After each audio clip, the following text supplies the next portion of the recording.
ಎಲ್ರಿಗೂ ನಮಸ್ಕಾರ, welcome back to Raha tales YouTube channel.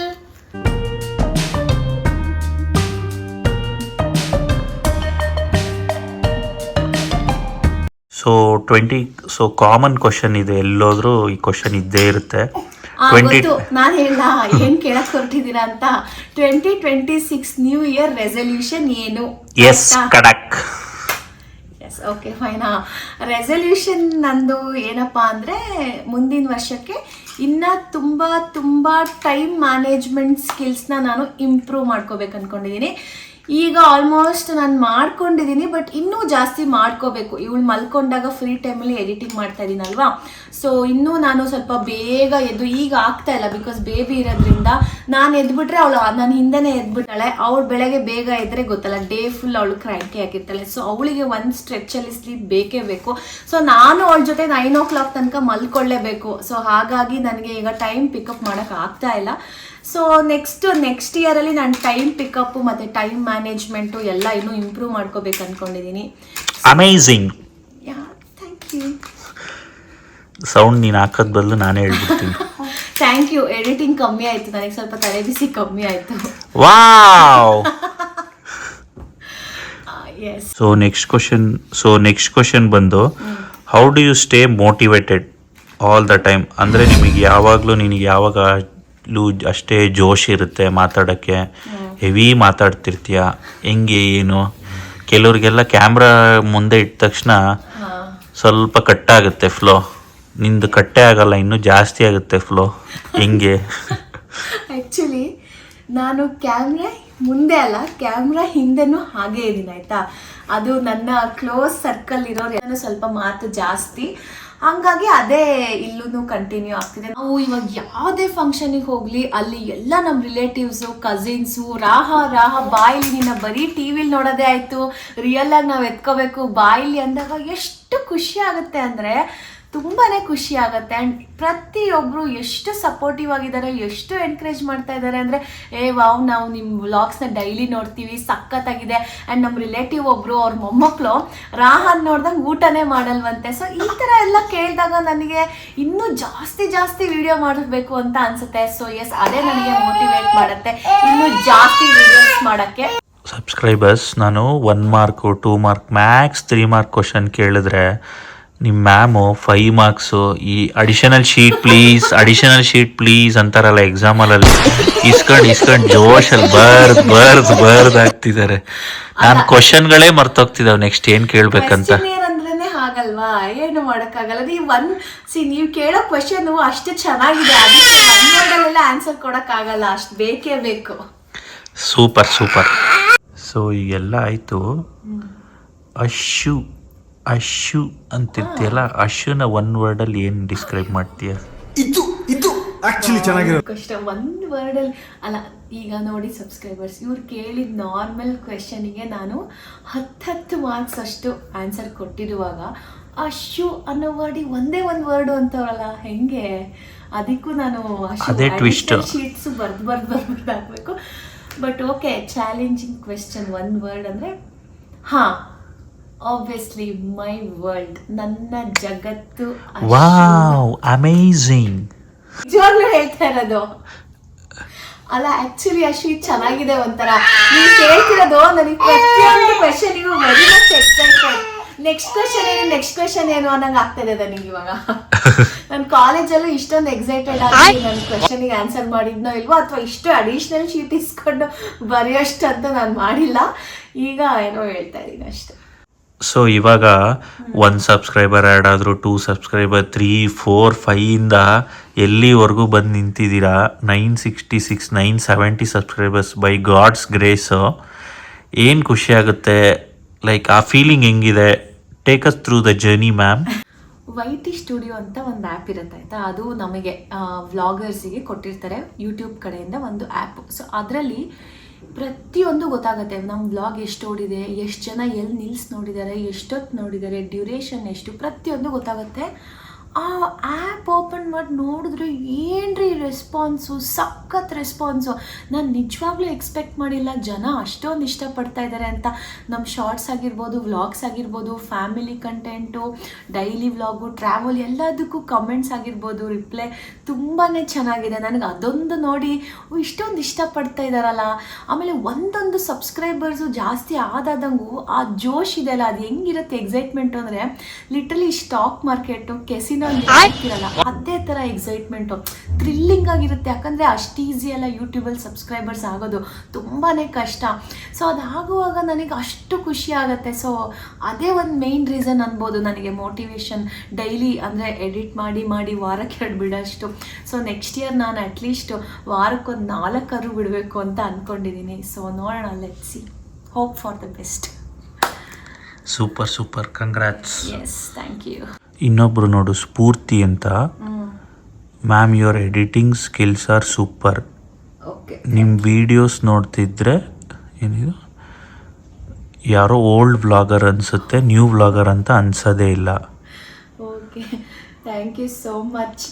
ಅದೇ ನಾನು ಮುಂಚೆ ಸಿಕ್ಕಾಪಟ್ಟೆ ಎಡಿಟ್ ಮಾಡಿದ್ನಲ್ಲ, ಸೊ ಹಾಗಾಗಿ ಇದು ನನಗೆ ಸ್ವಲ್ಪ ಮಟ್ಟಕ್ಕೆ ಈಸಿ ಆಗ್ತಾಯಿದೆ. ಓಕೆ, ಎಡಿಟಿಂಗ್ ಗೊತ್ತಿಲ್ಲ ಅಂದರೆ ತುಂಬ ರಗಳೆ ಆಗುತ್ತೆ, ಗೊತ್ತಿದೆ ಅಲ್ಲ. ಹಾಗಾಗಿ ನಾನು ಮುಂಚೆಯಿಂದನೂ ಸ್ವಲ್ಪ ಜಾಸ್ತಿ ಎಡಿಟಿಂಗ್ ಮಾಡಿ ಈ ಲೆವೆಲಿಗೆ ಬಂದಿದೆ. ಬಟ್ ಓಲ್ಡ್ ವ್ಲಾಗರ್ ಅಂತ ಹೇಳಿದ್ರೆ ತುಂಬ ಖುಷಿ ಆಯಿತು. Thank you so much. ಹೀಗೆ ನಮ್ಮ ವ್ಲಾಗ್ನ ನೋಡ್ತಾ ಇರಿ ಆ್ಯಂಡ್ ಸಪೋರ್ಟ್ ಮಾಡ್ತಾ ಇರಿ, ಆ್ಯಂಡ್ ಇನ್ನೂ ಜಾಸ್ತಿ ಬರುತ್ತೆ ಮುಂದೆ. ಆ್ಯಕ್ಚುಲಿ ನಾನು ಇನ್ನೂ ಜಾಸ್ತಿ ಜನ ನೋಡಿ, ಜಾಸ್ತಿ ಸಬ್ಸ್ಕ್ರೈಬರ್ಸ್ ಅದೇ ಎಡಿಟರ್ನೇ ಇಟ್ಬಿಡೋಣ ಅಂದ್ಕೊಂಡ್ಬಿಟ್ಟಿದ್ದೀನಿ. ಬಿಕಾಸ್ ಡೈಲಿ ಮಾಡಿ ಎಡಿಟ್ ಮಾಡೋದು ತುಂಬಾ ಕಷ್ಟ. ಈಗೇನೋ ವಾರಕ್ಕೆ 2 ಬಿಡ್ತಿದ್ದೀನಿ, so I can edit those things. ಇದು ಹಿಂಗೆ ತುಂಬ ಜಾಸ್ತಿ ಆದರೆ ನನಗೂ ಮಾಡೋಕ್ಕೆ ಕಷ್ಟ. ಬಟ್ ನನ್ನ ಕೈಯಲ್ಲಿ ಎಷ್ಟು ದಿನ ಆಗುತ್ತೋ ಅಷ್ಟು ದಿನ ನಾನೇ ಎಡಿಟ್ ಮಾಡಿ ಬಿಡ್ತಾ ಇರ್ತೀನಿ. ಪರ್ಸ್ನಲ್ ಟಚ್ ಕೊಡ್ತೀರಾ? ಪರ್ಸ್ನಲ್ ಟಚ್ ಇದ್ದೇ ಇರುತ್ತೆ. ಎಸ್. ಮತ್ತು ಕೆಲವ್ರಿಗೆ ಅನಿಸುತ್ತೆ ಲೈಕ್ ನೀನು ಯೂಟ್ಯೂಬ್ ವ್ಲಾಗ್ ಮಾಡೋದ್ರಿಂದ ನಿನ್ನ ಲೈಫ್ ನೀನು ಪ್ರೈವೇಸಿ ಇರಲ್ಲ, ಪಬ್ಲಿಕ್ ಮಾಡ್ತಿದ್ಯಾ, ಆ ಥರ ಎಲ್ಲ ಅನಿಸುತ್ತೆ ಕೆಲವ್ರಿಗೆ. ಅವಾಗ ಇದು ಯಾರಾದರೂ ಕಮೆಂಟ್ ಹಾಕಿದಾರಾ ಈ ಥರ? ಕಮೆಂಟ್ ಹಾಕಿಲ್ಲ, ಜಸ್ಟ್ ಅವ್ರ ಥಾಟ್ಸ್. ಥಾಟ್ಸ್ ಅಥವಾ ಲೆಟ್ ಮೀ ಕ್ಲಾರಿಫೈ ಅಂದರೆ ಹೆಂಗೆ ನಿಮ್ಮ? ಓಕೆ, ನಂದೇ ಥಾಟ್. Okay fine. ಹಾಗಂದರೆ ನಾನು ನನ್ನ ಲೈಫ್ನ ಪಬ್ಲಿಕ್ ಅಂತೂ ಮಾಡ್ತಾಯಿಲ್ಲ. ಬಿಕಾಸ್ ನಾನು ಹಾಕೋ ವ್ಲಾಗೇ ನಿಮಗೆ ಹಾರ್ಡ್ಲಿ 10 ಮಿನಿಟ್ಸ್ ಇಲ್ಲ 12 to 14 ಮಿನಿಟ್ಸ್ ಇರುತ್ತೆ. ಸೊ ಆ 14 ಮಿನಿಟ್ಸಲ್ಲಿ ನಾನು ಹಬ್ಬ ಅಂದರೆ ಹ್ಯಾಪಿ ಮೂಮೆಂಟ್ಸು, ಮಾಲೋ, ಡಿನ್ನರೋ, ಸಮಥಿಂಗ್ ಎಲ್ಸ್ ತೋರಿಸಿರ್ತೀನಿ. ಸೊ ಈಗ ನಮ್ಮ ಮನೆಯೇ ತೋರಿಸ್ದೆ ಅಂತಲೇ ಇಟ್ಕೊಳ್ಳಿ, 2 to 3 ಮಿನಿಟ್ಸ್ ತೋರಿಸಿರ್ತೀನಿ. ಅಪಾರ್ಟ್ ಫ್ರಮ್ ದಟ್ 2 to 3 ಮಿನಿಟ್ಸಲ್ಲಿ ನೀವೆಲ್ಲ ಜಡ್ಜ್ ಮಾಡಿಬಿಡ್ತೀರಾ ನನ್ನ ಲೈಫ್ ಇದೆ. ಅಪಾರ್ಟ್ ಫ್ರಮ್ ದ್ಯಾಟ್ ನಮಗೆ ತುಂಬಾ ಪ್ರೈವೇಟ್ ಇರುತ್ತೆ ನಮ್ಮ ಲೈಫ್. ಪ್ರೈವೇಸಿ ಅಂತೂ ಇದ್ದೇ ಇರುತ್ತೆ. ಎಲ್ಲೋ 2-3 ಮಿನಿಟ್ಸ್ ತೋರಿಸಿದ ತಕ್ಷಣ ಅದು ಪಬ್ಲಿಕ್ ಆಗಲ್ಲ ಅಂತ ನನ್ನ ಒಂದು ಭಾವನೆ. ಸೊ ನಿಮಗೇನು ಅನ್ಸುತ್ತೆ ಅಶು? ಹೌದು, ಕರೆಕ್ಟ್. ನಾವು ಯೂಶಲಿ 10 ಮಿನಿಟ್ಸ್ 12 ಮಿನಿಟ್ಸ್ ಮಾಡ್ತೀವಿ ಅಷ್ಟೇ. ಇಲ್ಲ ಬಿಗ್ ಬಾಸ್ ಥರ ಏನು ಕ್ಯಾಮ್ರಾ ಏನು ಹಾಕಿರಲ್ಲ. ಅದೇ ನೆನಪು ಬಂದಿತ್ತು, ಬಿಗ್ ಬಾಸ್ ಮನೆಗಳಾಗಿದ್ರೆ ಹೆದರ್ಬೇಕು. ಇಲ್ಲ ಆ್ಯಕ್ಚುಲಿ ಬಿಗ್ ಬಾಸ್ ಅಲ್ಲಿ ಕೂಡ ಇದೇ ನಡೀತಿರೋದು. ಏನಾಗುತ್ತೆ, ಬಿಗ್ ಬಾಸ್ ಅಲ್ಲಿ 24/7 ಅವ್ರು ಇರ್ತಾರೆ. ಸೊ ನಿಮಗೆ ಟೆಲಿಕಾಸ್ಟ್ ಆಗೋದು ಅದೆಷ್ಟು? 1 hour ಟೆಲಿಕಾಸ್ಟ್ ಆಗುತ್ತಾ? ಎಷ್ಟು ಅವರ್ಸ್ ಅಷ್ಟು? 1 hour. ಸೊ 1 hour ಅವರು ಇಡೀ 24/7 ಅಂತೂ ನಿಮಗೆ ತೋರಿಸಲ್ಲ. ಹೈಲೈಟ್ಸ್ ತೋರಿಸ್ತಾರೆ, ಎಡಿಟ್ ಕಟ್ಟು ಜಗಳ. ಈ ಎಷ್ಟೋ ಕಂಟೆಸ್ಟೆಂಟ್ಸ್ ಅದೇ ಪ್ರಾಬ್ಲಮ್. ಅವ್ರು ಎಲ್ಲೋ ಏನೋ ಒಂದು ಮಾತಾಡಿ ಹೈಲೈಟ್ ಆಗಿರ್ತಾರೆ, ಅಥವಾ ಯಾರೋ ಒಬ್ರು ಮಾತಾಡಿರ್ತಾರೆ, ಅದನ್ನ ಹೈಲೈಟೇ ಮಾಡಿರಲ್ಲ. ಸೊ ಹಾಗಾಗುತ್ತೆ 24/7 ಇರೋದನ್ನೇ ಅವರು 1 hour ಅಲ್ಲಿ ಟೆಲಿಕಾಸ್ಟ್ ಮಾಡಕ್ ಆಗ್ತಿಲ್ಲ ಅಂದಮೇಲೆ ಇಡೀ ನಮ್ಮ ಲೈಫ್ನ, ನಮ್ಮ ಫ್ಯಾಮಿಲಿನ ನಾನು ಹೇಗೆ 14 ಮಿನಿಟ್ಸ್ ಅಲ್ಲಿ ಪಬ್ಲಿಕ್ ಮಾಡಕ್ ಸಾಧ್ಯ? How is it possible? ಅಷ್ಟೇ. ನಿಜ, ಟ್ರೂ. ಆಮೇಲೆ ನಾವೇನು ಬಾಲಿವುಡ್ ಹಾಲಿವುಡ್ ಸೆಲೆಬ್ರಿಟಿಗಳೇನಲ್ಲ, ಮಾಡಬಾರ್ದು ಕೆಲಸಗಳೇನು ಮಾಡ್ತಿಲ್ಲ. ಅಲ್ಲ, ಪಾಯಿಂಟ್ ನೀವು ಕೇಳಿದ ಕ್ವಶನ್ ತುಂಬ ಚೆನ್ನಾಗಿತ್ತು. ಇದು ಯಾರಿಗೆ ಇದುವರೆಗೂ ನನ್ನ ಸಬ್ಸ್ಕ್ರೈಬರ್ಸ್ಗೆ ಯಾರಿಗೂ ಈ ಥರ ಅನಿಸಿಲ್ಲ. ಬಟ್ ಇನ್ನು ಮುಂದೆ ಅನಿಸಿದ್ರು ಅವರಿಗೆ ಒಂದು ಆನ್ಸರ್ ಹೇಳ್ಬೋದು. ಯಾಕಂದರೆ ಒಂದು 14 ಮಿನಿಟ್ಸಲ್ಲಿ ನೀವೇನು ಎಲ್ಲ ಪಬ್ಲಿಕ್ ಮಾಡೋಕ್ಕಾಗಲ್ವಲ್ಲ. ಸೊ ನೀವು ಹೆಂಗಿರ್ತೀರಾ ಏನು ಚಾನ್ಸೇ ಇಲ್ಲ ಅಂತ ತೋರ್ಸಕ್ಕೆ. ನೀವು ಈವನ್ ನಾವು ಕ್ಯಾಮ್ರಾಮನ್, ಪ್ರೊಫೆಷ್ನಲ್ ಕ್ಯಾಮ್ರಾಮನ್ ಇಟ್ಟು ತೆಗಿಯಪ್ಪ ನೀನು 24/7 ಅಂದ್ರೂ ನಮ್ಮ ಪ್ರೈವೇಟ್ ಲೈಫ್ನ ಫುಲ್ ಟು ಫುಲ್ ಯಾರಿಂದನೂ ಕವರ್ ಮಾಡೋಕ್ಕೂ ಸಾಧ್ಯ ಇಲ್ಲ, ಟೆಲಿಕಾಸ್ಟ್ ತೋರ್ಸೋಕ್ಕೂ ಸಾಧ್ಯ ಇಲ್ಲ. That is all I can say. ಹೌದೌದು, ಕರೆಕ್ಟ್. ಅಂತ ಡಯಾನಾ ರೋಮಾ ಅವ್ರ ಪ್ರೈವೇಟ್ ಲೈಫೇ ನಮಗೆ ಗೊತ್ತಿಲ್ಲ. ಅಷ್ಟು ಪಬ್ಲಿಕ್ ನಾವು ನೋಡಿದೀವಿ ಯೂಟ್ಯೂಬಲ್ಲಿ. ಡಯಾನಾ ರೋಮಾ ಅಂತ ಒಂದು ಬರುತ್ತೆ. ಹೌದು, ಅದು ಇಬ್ರದ್ದು ಮಕ್ಳದ್ದು ಶೋ. ಇಬ್ರು ಪುಟಾಣಿ ಮಕ್ಳು ಇರ್ತಾರೆ. ಸೊ ಅವ್ರ ಬಗ್ಗೆನೇ ಅದು ಒಂದು ವ್ಲಾಗ್. ಅದು ಈ ಚಿಕ್ಕ ಮಕ್ಳೆಲ್ಲ ಈಗ ಈ ಕೊಕೊಮೆಲನ್ ಅಂತವೆಲ್ಲ ಬಿಟ್ಟು ಈಗ ನನ್ನ ಮಗನೇ ಅದನ್ನ ನೋಡ್ತಾನೆ, ಏನೋ ಡಯಾನಾ ಅಂಡ್ ರೋಮನ.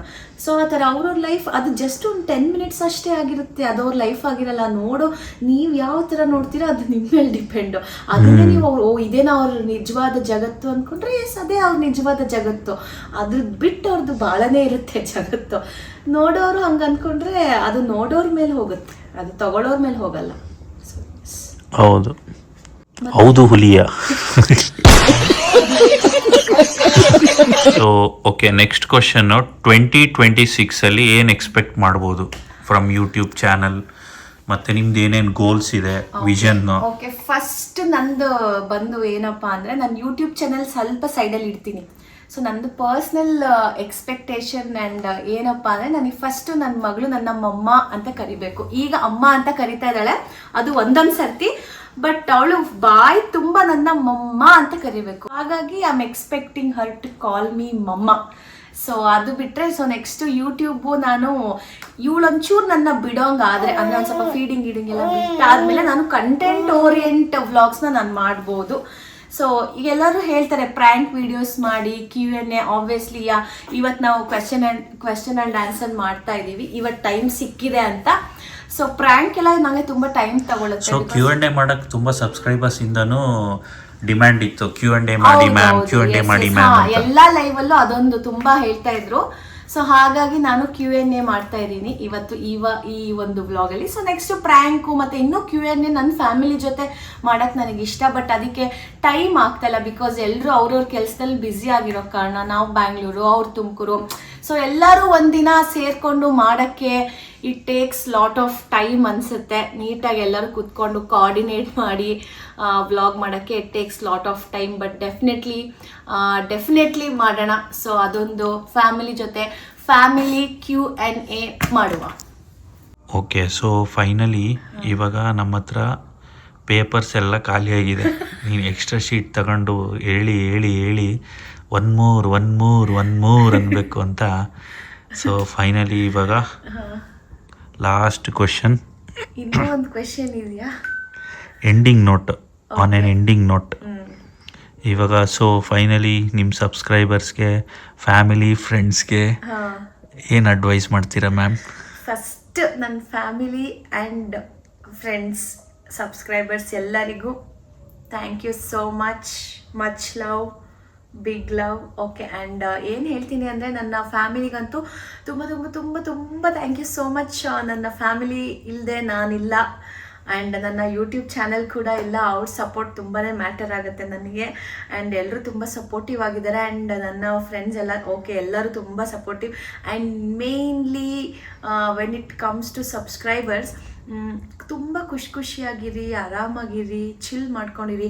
ಈ 2025 ಏನೆಲ್ಲ ಆಗಿದೆ ಅದನ್ನೆಲ್ಲ ಬಿಟ್ಟು ಸೈಡಿಗೆ ಹಿಂಗೆ ತಳ್ಳಿ 2026 ಅನ್ನೋ ಒಂದು ಹೊಸ ವರ್ಷಕ್ಕೆ ನಿಮ್ಮ ಬಲಗಾಲನ್ನು ಇಟ್ಟು ಹೊಸ ನ್ಯೂ ಬಿಗಿನಿಂಗ್ಸ್ನ ಸ್ಟಾರ್ಟ್ ಮಾಡ್ಕೊಳ್ಳಿ.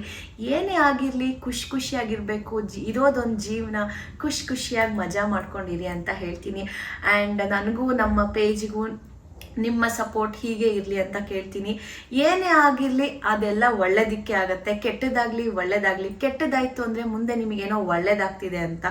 ಒಳ್ಳೇದಾಗಿ ನೀವು ತುಂಬ ಹಾರಾಡ್ತಾ ಇದ್ದೀರಾ ಅಂದರೆ ಸ್ಲೋ ಡೌನ್, ಮುಂದೆ ಏನೋ ಕಾದಿದೆ ಅಂತ ವಾರ್ನಿಂಗು. ಇದೆರಡನ್ನ ನೀವು ಲೈಫಲ್ಲಿ ಅರ್ಥ ಮಾಡಿಕೊಂಡ್ರೆ ನೀವು ಆರಾಮಾಗಿ ಮುಂದಕ್ಕೆ ಹೋಗ್ಬೋದು. ಸೊ ಒಂದು ಮಾತ್ರ ಹೇಳೋಕ್ಕೆ ಇಷ್ಟಪಡ್ತೀನಿ, ಏನೇ ಆಗಲಿ ಹೇಗೆ ಇರಲಿ ಆರಾಮಾಗಿ ಖುಷಿಯಾಗಿ ನಗ್ತಾ ಲೈಫ್ ಲೀಡ್ ಮಾಡಿ. ಯಾರು ಏನು ಹೇಳಿದ್ರು ತಲೆ ಕೆಡ್ಸ್ಕೊಬೇಡಿ. ನಿಮಗೇನು ಅನ್ಸುತ್ತೋ ನೀವು ಅದನ್ನೇ ಮಾಡ್ಕೊಂಡು ಹೋಗಿ. So that's all I can say to my subscribers. And once again much love. Thank you so much. Have a great day. Bye. So ಇನ್ನೊಂದಿದೆ, ಸೊ ನಾನು ಆ್ಯಸ್ ಯೂಶುವಲ್ ಹೇಳೋ ಥರ, ಸೊ ನಮ್ಮ ಈ ವ್ಲಾಗ್ ನಿಮಗೆ ಇಷ್ಟ ಆದಲ್ಲಿ ಲೈಕ್ ಮಾಡಿ, ಶೇರ್ ಮಾಡಿ ಹಾಗೂ ಸಬ್ಸ್ಕ್ರೈಬ್ ಮಾಡಿ. ಸೊ ಸಿಗೋಣ ನೆಕ್ಸ್ಟ್ ವ್ಲಾಗಲ್ಲಿ. ಆ್ಯಂಡ್ ಯಾ ಇನ್ನೊಂದು ಒನ್ ಮೋರ್ ಥಿಂಗ್. ಸೊ ನಾನೀಗೇನು ಇಷ್ಟೆಲ್ಲ ಹೇಳಿದೆ, ಇದರಲ್ಲಿ ಯಾರದೇ ಟಾರ್ಗೆಟ್ ಆಗಲಿ ಯಾರಿಗೂ ಇಲ್ಲ. ಸೊ ನಾನೆಲ್ಲ ಮಾತಾಡಿರೋದು ಇನ್ ಜನರಲ್, ಎಲ್ಲರಿಗೂ ಎಲ್ಲ ಥರದ್ದು ಅಪ್ಲೈ ಆಗೋ ಥರ ಮಾತಾಡಿದ್ದೀನಿ. ಸೊ ಇದರಲ್ಲಿ ಯಾರಿಗಾರು ಏನಾದರೂ ಬೇಜಾರಾಗಿದ್ದರೆ I am very sorry. And ಖುಷಿಯಾಗಿದ್ರು ಥ್ಯಾಂಕ್ ಯು ಸೋ ಮಚ್ ಅಂತ ಹೇಳ್ತಾ ಈ ವ್ಲಾಗ್ನ ಇಲ್ಲಿಗೆ ಎಂಡ್ ಮಾಡ್ತಾ ಇದ್ದೀವಿ. ಸೊ ಟಾಟಾ ಬೈ ಬೈ, ಸಿಗೋಣ ನೆಕ್ಸ್ಟ್ ವ್ಲಾಗಲ್ಲಿ. Happy new year. Happy new year.